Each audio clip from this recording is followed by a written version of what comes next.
Dias depois da dona Arlete Ferreira Sigrist, 63 anos, ter sido brutalmente assassinada com um tiro na cabeça na sua residência no mosteiro de Itaici, o corpo que foi encontrado pela filha, toda aquela história, né? Não se tem sinais de arrombamento, e foram levados algumas joias, tinham outros tantos objetos para serem levados, e a filha acabou encontrando ela na manhã daquela sexta-feira, no quarto de hóspedes, e o travesseiro na cabeça, levando a crer que ela recebeu um tiro na cabeça e foi abafado pelo travesseiro. O Instituto de Criminalística esteve no local e foi através dos exames do Instituto de Criminalística que colocou o caseiro Rogério Bércio, né, na cena do crime, porque ele foi encontrado nas duas mãos, né, vestígios de pólvoras e produtos que se encontram aí na pólvora, né? Ele, em função disso, dessa prova técnica, a Justiça decretou a prisão temporária por 30 dias, né? Eles tiveram a prisão temporária por 30 dias, foi cumprido 14 dias depois da morte, ou seja, dia 22, e de lá para cá, o Rogério, está preso temporariamente no Complexo Penitenciário de Hortolândia, enquanto que a Dilma Cristina de Oliveira Bércio, a esposa dele, está na cadeia pública da cidade de Paulínia. As pessoas aí muito incrédulas, não, mas como é que foi ele se não tem prova? Não. Tecnicamente, só para vocês terem uma ideia, o Instituto de Criminalística do Estado de São Paulo é um dos mais competentes do Brasil. Tanto que o caso Nardoni, eles só foram condenados pela morte da filha, né, filha dele, não dela, mas dele, graças a provas da perícia do Instituto de Criminalística, né? Então, nós temos que deixar de ser São Tomé, ver para crer que tem a confissão, que tem alguma coisa, mas nós temos que acreditar numa instituição séria como o Instituto de Criminalística de São Paulo, né? Aquilo que, quando eu comecei a fazer matérias policiais, fui uma vez acompanhar, a minha primeira necrópsia, acompanhar o doutor,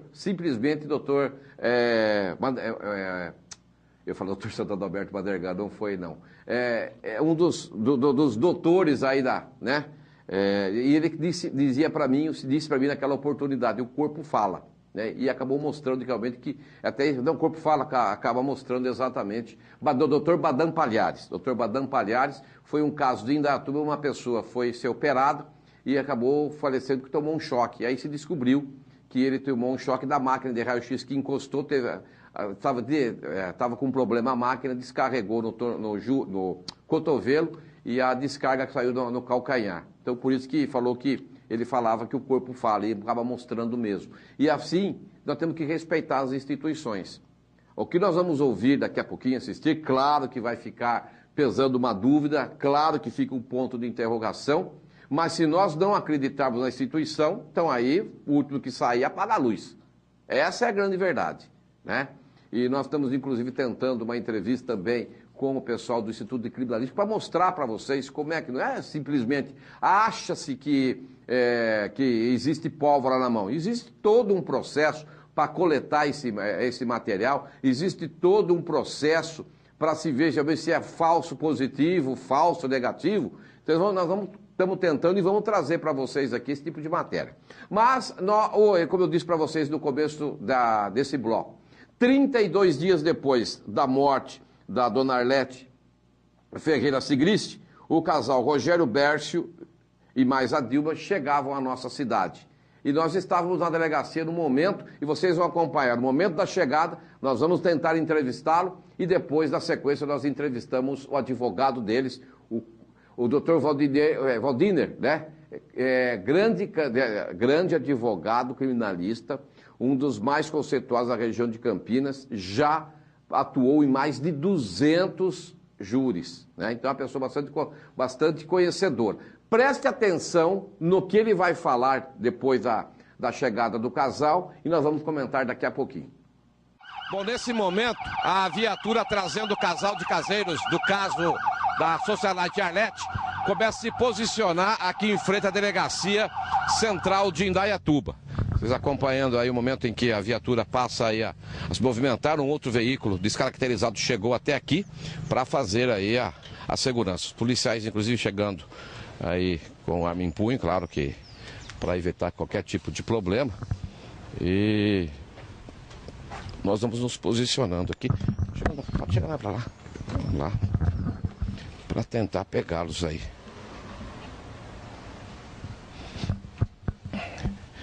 Vai deixando aí o interior do veículo. Você queria falar alguma coisa agora? Oportunidade sua. Quer falar alguma coisa? Bom, claro que preferiu não falar. E nesse momento eles entram e agora será a primeira vez em que eles estarão aí dando seu depoimento depois de terem um mandado de prisão de 30 dias decretado pela Justiça. Acredito caminhando. Esperamos que seja esclarecido o mais rápido possível e acredito, como advogado deles, que sejam inocentes. Eles trouxeram alguma coisa nova para os autos? Uma coisa que passou a intrigar e está nos autos agora, no depoimento deles, é que o rapaz, ele usa um produto para lavar, possivelmente com alguns reagentes.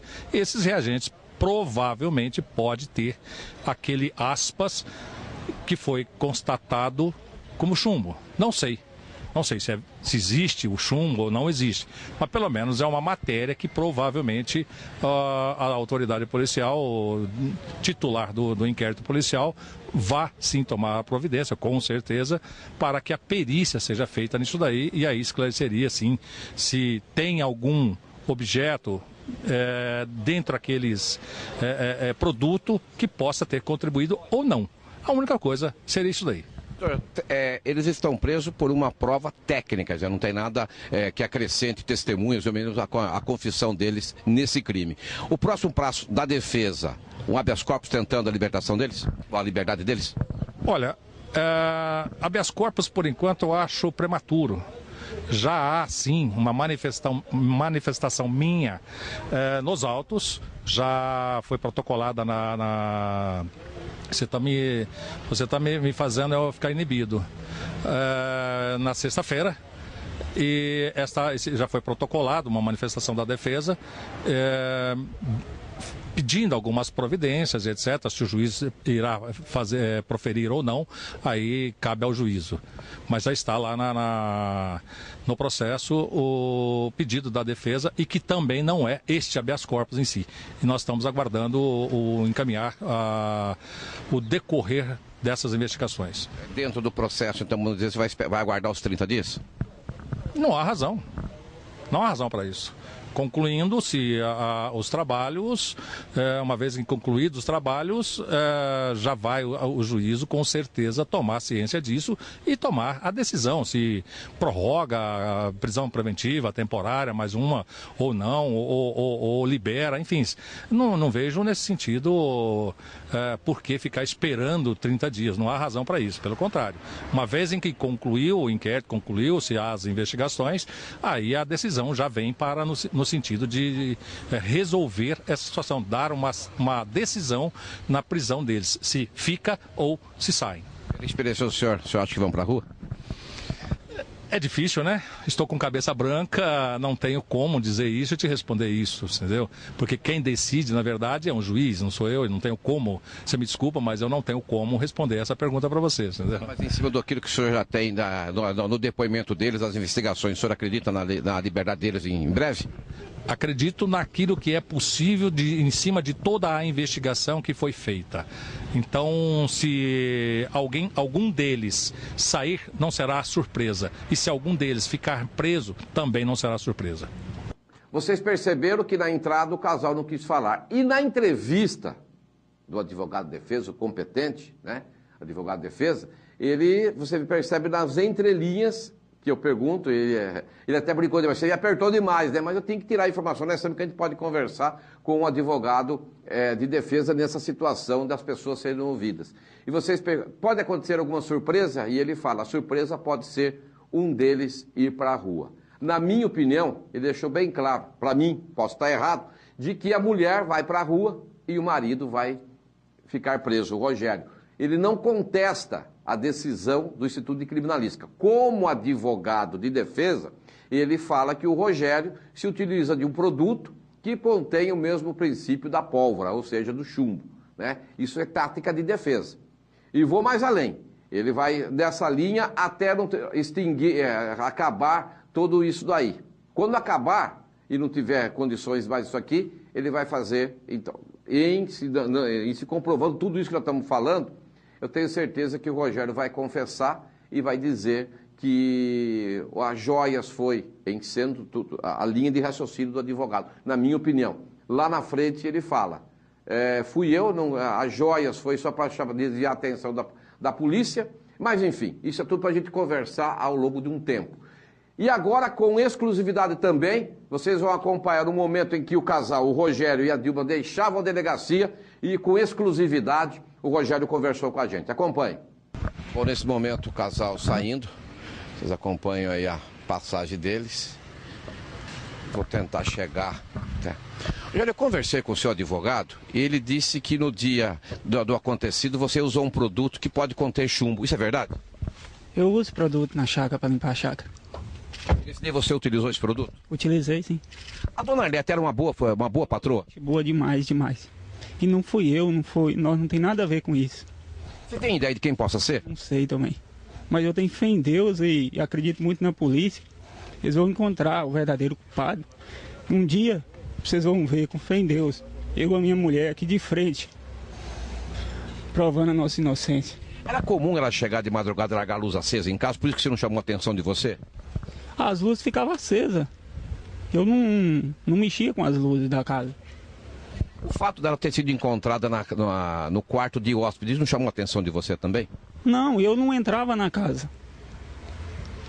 A sua esposa entrava porque era que ela limpava a casa? A gente cuidava só do jardim, só a parte de fora. Na parte da casa eram outras empregadas. E quando você usava esses produtos, você não utilizava luva? Não, eu trabalhava sem luva. Como é que você está sentindo tudo isso passado aí mais de um mês? É um sofrimento que é demais, é um sofrimento, sabe? Você não fez nada, você não deve, e você está passando por isso, é humilhante, cara. Agora, a prova técnica é muito pesada, porque, segundo as informações, um falso positivo é 1 em 1 milhão, mas nas duas mãos é 1 em 10 milhões. Como é que você explica isso? Com arma nenhuma.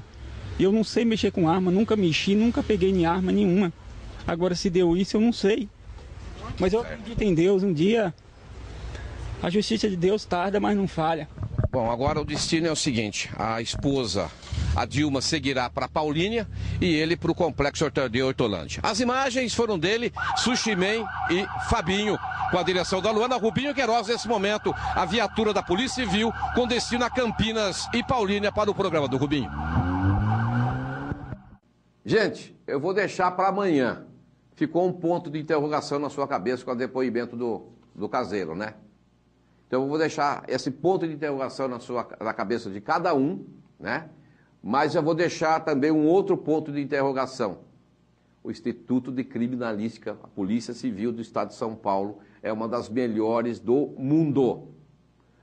Amanhã a gente volta com mais detalhes dessa entrevista. Agradecendo ao Valdir Bonequinho Belê pelos trabalhos técnicos do Twitter, a direção e a produção dela, Luana Oliveira Silva, a edição do Oi do Ré e os olhos da notícia, Fabinho Timão e Sushi Man. Obrigado, Idatuba, obrigado, São Paulo, Estado de São Paulo, obrigado, Brasil, obrigado, mundo, estamos na internet. Fui!